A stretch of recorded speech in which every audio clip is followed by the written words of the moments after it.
ஜெய் வசவி. எல்லோருக்கும் இனிய காலை வணக்கம். இன்று 10வது ஸ்லோகம். மயி சானன்ய யோகேன பக்திரவ்ய பிசாரிணி விவிக்தேச சேவித்வ மாதி ஜன சம்சதி. வேறு எதையும் எண்ணாத யோகத்தால் என்னிடம் பிறலாத பக்தி பண்ணுதல், தனியிடத்தை நாடுதல், ஜனக்கூட்டத்தில் விருப்பமின்மை. பகவானுக்கு ஒப்பான பொருள் வேறு ஒன்றுமில்லை என்று உறுதி கொண்டு முழு மனதையும் அவனிடத்தை திருப்புதல் வேண்டும்.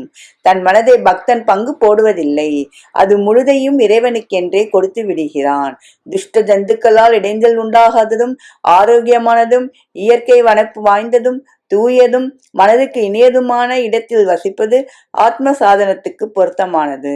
நல்லாரோடு கூடியிருத்தல், பிறகு அவர்களிடத்திலிருந்தும் பிரிந்தும் தனித்திருத்தல் தவத்துக்கும் ஞான வளர்ச்சிக்கும் துணை புரிகின்றன. தீபத்தை கண்டதும் பூச்சி இருட்டிலிருந்து ஓடி வருகின்றது.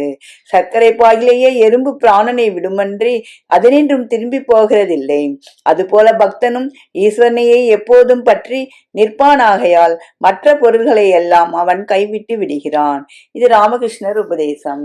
நன்றி, வணக்கம். இப்படிக்கு லதா ஸ்வரூபம் விருத்தாசலம்.